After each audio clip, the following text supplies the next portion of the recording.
YCP నేత పేర్ని నాని మాట్లాడుతున్నారు, live లో చూద్దాం. ఈఆర్ఓ అపాయింట్ చేసింది ఎవడు? జగన్మోహన్ రెడ్డి గారు కదా. సర్వేర్ని, గ్రామ సర్వేర్ని ఇంతమందిని, వేల మందిని అపాయింట్ చేసిన, రిక్రూట్ చేసినట్టు ఎవడు? జగన్మోహన్ రెడ్డి గారే కదా. మరి వాళ్ళనే వాడుకుంటున్నావు కదా. జగన్ గారి డేటా వాడుకుంటావు, జగన్ గారి ఓఆర్ఐ డేటా వాడుకుంటావు, జగన్ గారి డ్రోన్ ఫ్లైట్ డేటా వాడుకుంటావు, జగన్ గారు రిక్రూట్ చేసిన సర్వేర్లను వాడుకుంటావు, జగన్ గారు రిక్రూట్ చేసిన విఆర్ఓలను వాడుకుంటావు. క్రెడిట్ చోరీ కాదంటారు. మరి ఎవరిది క్రెడిట్? ఈ క్రెడిట్ ఎవరిది? ఇది చోరీ కాదా? గ్రామ సభ పెట్టిన తర్వాత గ్రౌండ్ ట్రూతింగ్ అంటే ఫీల్డ్ లెవెల్లో, అంటే భూమి మీద వాస్తవ పరీక్ష. గ్రౌండ్ ట్రూతింగ్ అంటే ఏం చేస్తారు? దాంట్లో ఓఆర్ఐ డేటాని, వెబ్లాండ్ డేటాని, ఆర్ఎస్ఆర్ దాఖలాని, ఆర్ఎస్ఆర్ డేటాని, డాక్యుమెంట్స్ ని, రైతు డాక్యుమెంట్స్ ని గ్రౌండ్ వెరిఫికేషన్ చేసేదే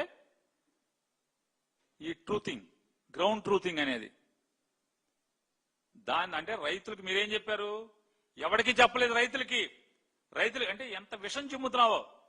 రైతులకి ఎవరికి చెప్పకుండా కొలిచేశారు, పాస్ పుస్తకాలు ఇచ్చేశారని చెప్తున్నావు. రైతు అనుమతి లేకుండా అని చెప్తున్నావు. ఇన్ని గ్రౌండ్ డేటా, గ్రౌండ్ ట్రూత్నింగ్ చేసిన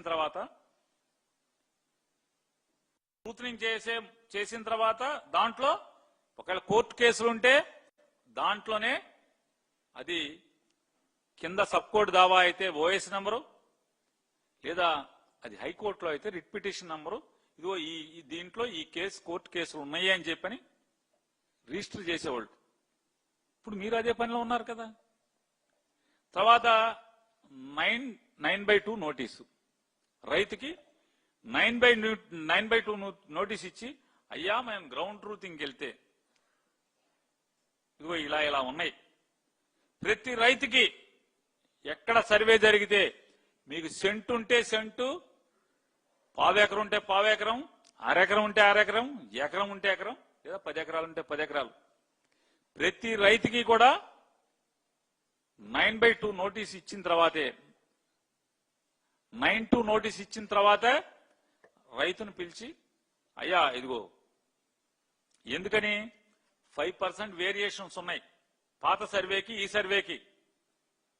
ఇదేమో యాక్యురేట్ సర్వే. ప్రతి అంగుళం 5 సెంటీమీటర్ల వరకు, మినిమం 5 సెంటీమీటర్ల వరకు ఎర్రర్ కరెక్ట్ చేస్తున్నారు. అంటే కొలతల్లో ఏమన్నా తేడా ఉంటే 5 సెంటీమీటర్లు మాత్రమే ఉంటుంది. కాబట్టి 5% ఎర్రర్ వల్ల ఏమవుతుంది? పూరా విస్తీర్ణం అంటే ఒక సర్వే నెంబర్ తీసుకుంటే ఆ సర్వే నెంబర్లో టోటల్ ఎక్స్టెంట్ అని ఉంటుంది. సరే 52 కాదు, ఈ కూడా నేర్చుకోండి. ఎంతసేపు 52లోనే పండితుండి, 52లో పండితుండి అంటే అట్టగా. వీటిలో ఆర్ఎస్ఆర్ ఏంటి, ఎఫ్ఎంబి ఏంటి, సర్వే ఎప్పుడు జరిగినాయి, ఏ సర్వే సిస్టమ్ ఏంటి, 18లో మేము సర్వే చేసాం, 18లో చేసాం కాదు, 18లో సర్వే ఏంటి, ఇవాళ సర్వే ఏంటి, మెథడ్స్ ఏ సిస్టమ్ ప్రకారం, ఏ మెథడ్ ప్రకారం. మరి పాత రోజుల్లో ఉన్న సర్వే ప్రకారం ఏమైంది? ప్రతి రైతుకి హెచ్చు ఉంటుంది, తక్కువ ఉంటుంది. ఎకరానికి 5 సెంట్లు పెచ్చు ఉండొచ్చు, 5 సెంట్లు తక్కువ ఉండొచ్చు. ఆ ఎర్రర్తో వచ్చినటువంటి భూములు మనకంతా రికార్డ్, ల్యాండ్ రికార్డ్ అంతా కూడా. మరి వాళ్ళు యాక్యురేట్ గా చేసినప్పుడు ఏమవుద్ది? కొంతమంది రైతులకి పొలం తగ్గుద్ది, కొంతమందికి పెచ్చు ఉంటుంది. ఎక్కడైతే పెచ్చు ఉందో అంటే డాక్యుమెంట్ ప్రకారం, అడంగల ప్రకారం ఎవరికైతే దాంట్లో రికార్డులో మ్యాచ్ అవ్వకుండా ఎక్కువ ఉందో లేదా తక్కువ ఉందో ఆ రైతులందరినీ పిలిచి ఫీల్డ్ లెవెల్లోనే ఎంక్వైరీ చెప్తారు. ఇలా ఉంది బాబు పరిస్థితి ఇది అని చెప్పాను.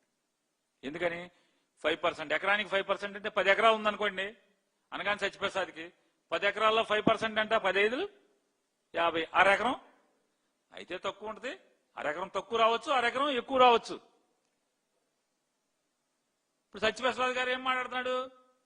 జగనెత్తేసాడు. సర్వేలోనే అరెకరం 10 ఎకరాలు ఉంటే రైతుకి అరెకరం తేడా ఉంటది. అది సర్వే, అప్పుడున్న యాక్యురసీ అది. కానీ ఇవాళ ఉన్న యాక్యురసీ అట్ట కాదు. ఇప్పుడు చేసి జగన్మోహన్ రెడ్డి గారు తీసుకొచ్చిన సిస్టమ్ ప్రస్తుతానికి ప్రపంచంలో అద్భుతమైన సర్వే.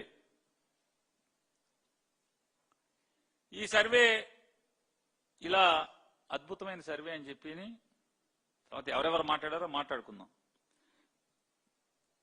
మీరు రేపో మాపో చీఫ్ సెక్రటరీ చేయబోతున్నటువంటి, మీ ప్రభుత్వం రేపో మాపో చీఫ్ సెక్రటరీ చేయబోతున్నటువంటి, గతంలో మా అప్పుడు రెవెన్యూ సెక్రటరీగా పనిచేసినటువంటి, అంతకుముందు చంద్రబాబు నాయుడు గారి పేషీలో ముఖ్య అధికారిగా పనిచేసినట్టు ఆయన ఈ సర్వే గురించి ఏం మాట్లాడారో ఒకసారి చూడండి. ఒకసారి ఇది కాదండి, సాయి ప్రసాద్ గారిదండి.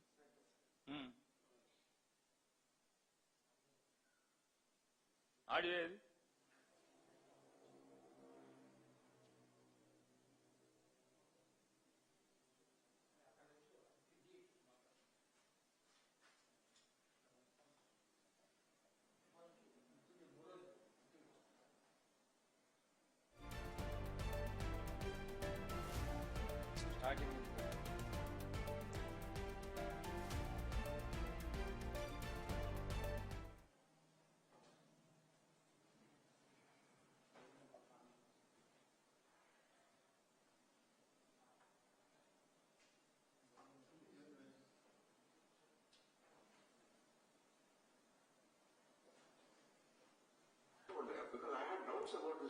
స్టార్టింగ్ నుంచి పెట్టండి.